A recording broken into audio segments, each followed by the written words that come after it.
Okay, hello again everybody. Kairete will be the Greek greeting. It basically means happiness to you all.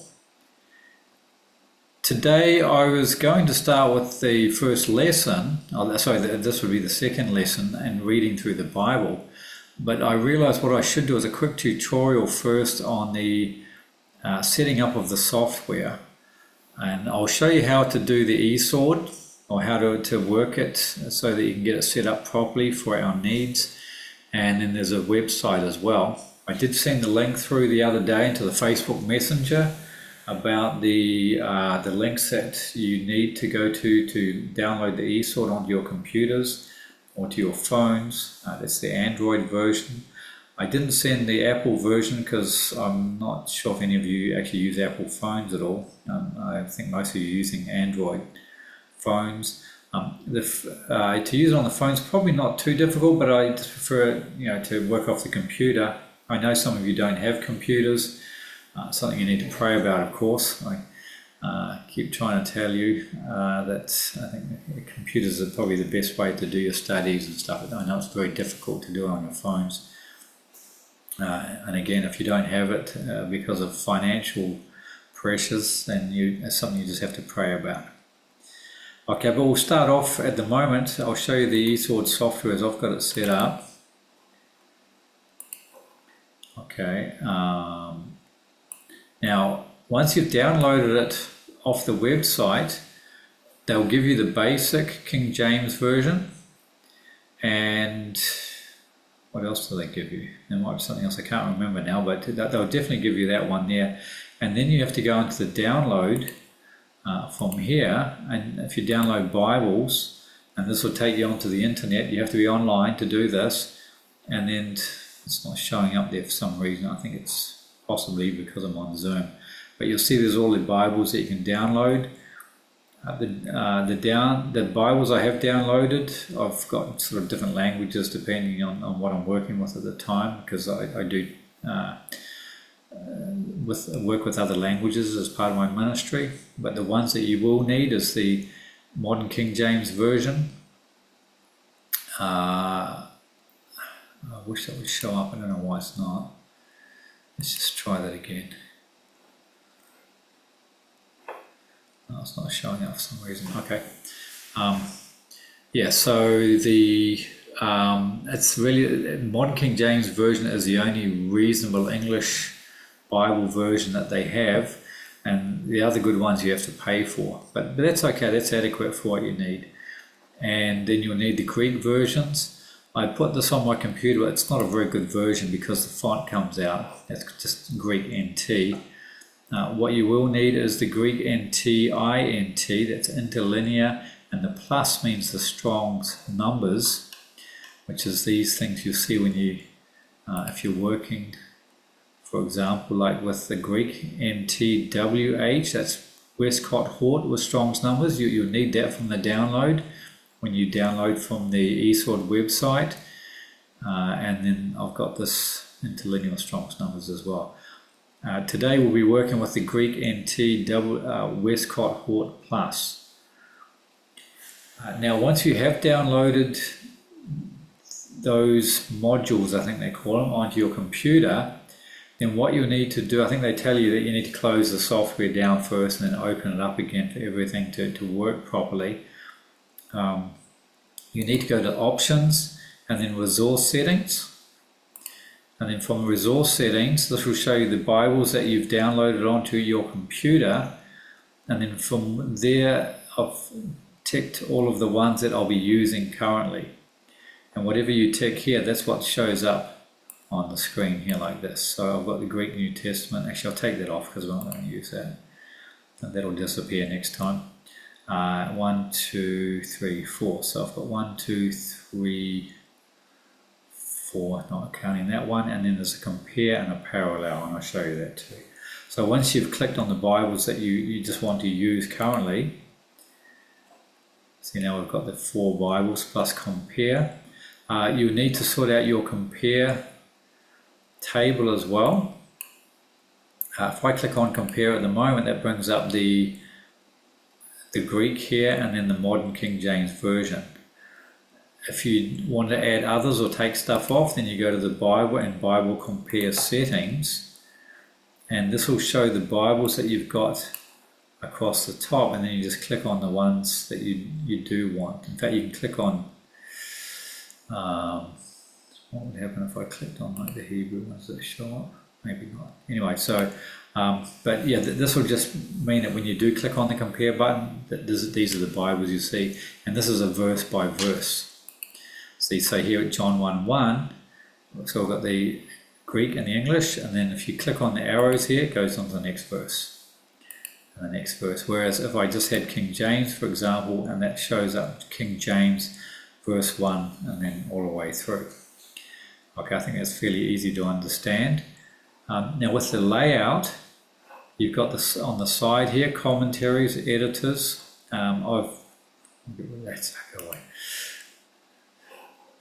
Let's just bring this down here. Don't want the editors, so I'll get rid of that.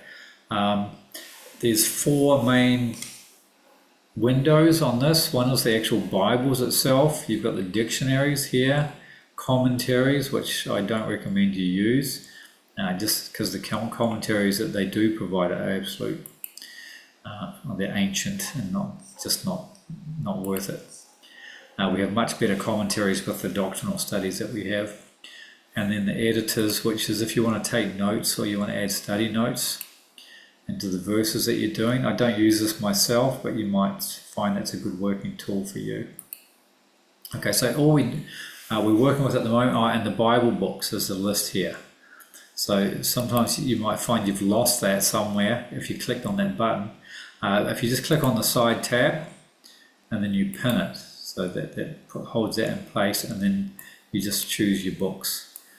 So for example, we're in John. If you want to go to Acts chapter 1, you click on Acts first, click on the chapter, and then go to the verse that you want by scrolling down. Okay, so we'll go back to John again. That's the verse we'll be working on as our first part of the homework. And what else? Oh, you need to know about the dictionaries. Again, you go to the downloads. They're going to show me this time. You might get lucky. No, it's not linking to the website again. If you go to download and then onto the, it'll show up here, dictionaries here. And then from there, you would choose, what I have here is Down Driver Briggs. Actually, I haven't used that for a long time. I've forgotten what that is. I think it's Hebrew definitions. Okay. So if you're working in the Old Testament, you can use that. King James Concordance, this is really useful. So if you click on a word like logos, for example, is a good example. And you're on the word logos here, and that's the word for word. We're going to see that many, many times in the Bible. In fact, it'll tell us how many times it appears. Total King James Version occurrences, 325. So what that should really mean, it's not always quite accurate, I think, but that would tell us that there's 325 occurrences of this word in the New Testament. What you have to realize is that there's no no original Greek writings left. You know, they were writing on papyri mainly, and they would have been destroyed within the first maybe 100 years or 200. Some of them last longer, I guess. But the Bible scrolls that you have today in the museums and things like this, the earliest one I think dates back to about the 2nd century or something, like the 3rd century maybe. So there's no original scriptures to be found today. They're all copies, and what's happened with the copies is that sometimes the copies, the people that were doing the scribe work and copying them, like the ancient photocopiers, they might have made mistakes. So even sometimes when you're looking at ancient manuscripts, there's very small changes. I mean, they're not significant, but there are changes which can lead to discrepancies, for example, in the number of times a word would appear. But anyway, this is pretty accurate.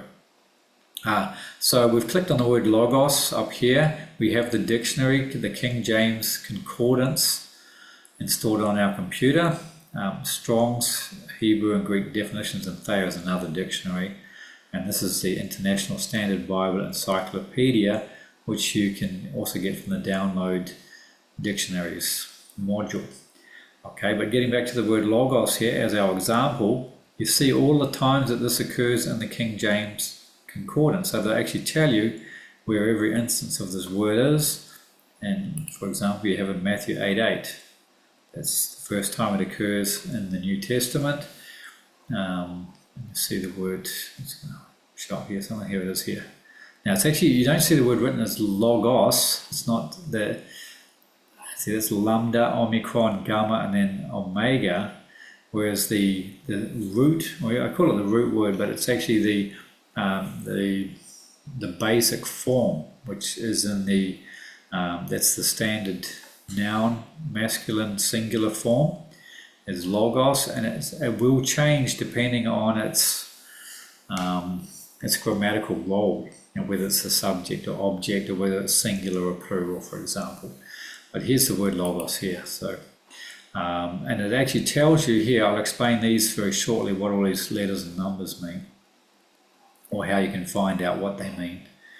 But okay, so on the King James Concordance, it tells you all the instances of the word all the way through there. Obviously, if it's a more common word, you're going to see it more. There are some words, that will occur less, of course. They say that there's about 600 words in the New Testament which will appear as 90% of all the words. So if you know those 600 words, you can understand 90% of the words that you'll see in the New Testament. Some words only occur once, and they actually have a special name for that. It's called a hapax legomenon, which means that it's only going to occur one time in the New Testament. And some of those words can be pretty interesting, make interesting studies. Okay, so that's the King James Concordance.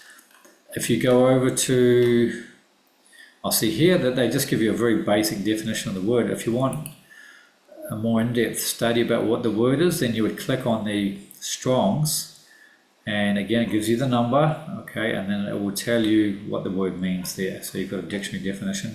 Thayer is another lexicon, a Greek definition. So he's, that's another tool you can use, another dictionary. That's very handy. And this is an encyclopedia, so it's quite different. But I think, yes, not going to occur there. Okay. Now, also, what you do see here in the dictionary window here, you've got this thing here, dictionary, King James Concordance. Actually, that gives you the King James the numbers. So what you might have, for example, you could have a word. It's a bit slow in coming up. We'll just have to wait. I hope it's not going to disappear on me. I think it's because I'm videoing this on the Zoom. It takes some time. So here all the numbers have come up now. And the reason that's handy is sometimes you might get a word which is a bit of a longer word. Let's go for the Strong's here. Again, it's taking a little bit of a while. Usually it's a lot faster, but again, because I'm working online, I've got a whole lot of things open on my computer. It's probably a bit slow. I've changed over to Strong's. That's not a good example. Let's have a look. Oh, okay, here's a word here, apokrythes. Okay, and I know this word, it has at least two parts. You've got the word apo and krinomai. Apo means away from, so there's the first part, and krinomai means to judge. Okay, and then they give you the meaning. But here you'd see, for example, it's saying it's from a certain word, G575. So the Strong's number for this word itself is G611, but it's going to be broken up into two words, and one is actually a Hebraism.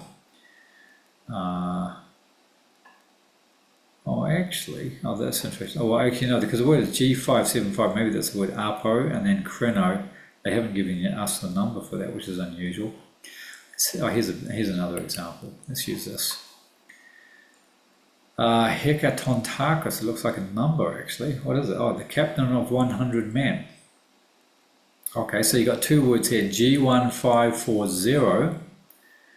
So you say, okay, I really want to know what this word, hekato means, and that's going to mean 100, I guess. So if you click on G1540, hekaton is 100, and then the other part of that word, going back to here, is archos, and archos means a ruler, and it will tell you that as well, G757. So you can tap your numbers into here, G757, and archo means to rule over or to reign. Okay, so that's why this tool is very interesting. You can have a lot of fun with it, but of course that's not just for fun, it's for your very serious Bible studies. And the Strong's numbers, you did see an H come up here because it has the Hebrew numbers as well. If we go into the Old Testament, we'll just start from Genesis 1, I guess. Won't compare them. If we just go to, we'll go to the King James Version numbers. See, in the beginning, God created the heavens and the earth. So you want to know, what's the Hebrew word for this? Rashid. And actually I haven't got the Hebrew up here. The Hebrew, the preposition sticks straight onto the word, so that we Berashit is the first word, but they don't show that here. So this is Rashid. And it's number H7225, and you see the numbers come up here like this in the Hebrew. So H is the Hebrew words, and then again in the New Testament, like we're in John, and that would be G. So that's the strong numbers, and the strong numbers are a very good tool to use as well. And I just said John 1. No, click on that again. Okay, as far as the eSword goes and explaining that, I think that's all we need for now. Just let me know if you have any troubles. Like any software, it's a fairly sophisticated and complex program, so it might take you a little while to get used to it. So you have to be a little bit patient with it. Okay, something else I want to show here is the Bible Hub, they call it. So I'll just open up my browser and I'll switch over to that. And I'll go into Bible Hub. Here it is here. Okay. New share. I think that's Bible Hub here. Okay, you should be able to see this. Now you don't need to download this onto your computers. You just go to the website. So it might be a bit easier for some of you. It's not doesn't have all the functions I think that the eSword does, but maybe there are. I haven't spent too much time with it, though. I just find it useful for picking up quick Bible verses. Get rid of this. Okay, so BibleHub.com, and you can just type in the verse that you want here. John, let's go 1:1 like that, and right away it's coming up here. And you see all the Bible versions here. Now this does have the modern Bible version, so that's why it's got an advantage over eSword for that. The NIV, you got the King James version, NASB and NASB here. So this is quite useful for the different Bible versions. And if you click on the Greek, so we're in John 1:1. You just go straight to the Greek here. Mobile phones are going to be slightly different, of course.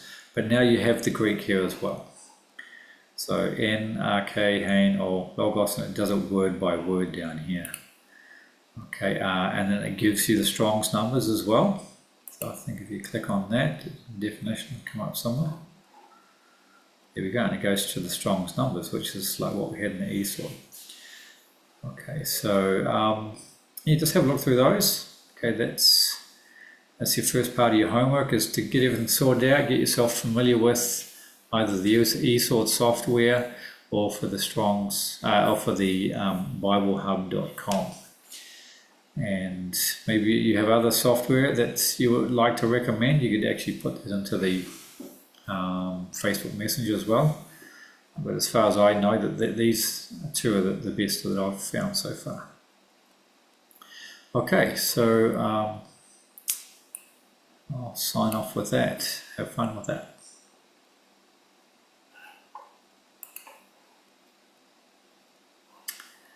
What am I doing here? Trying to close this off.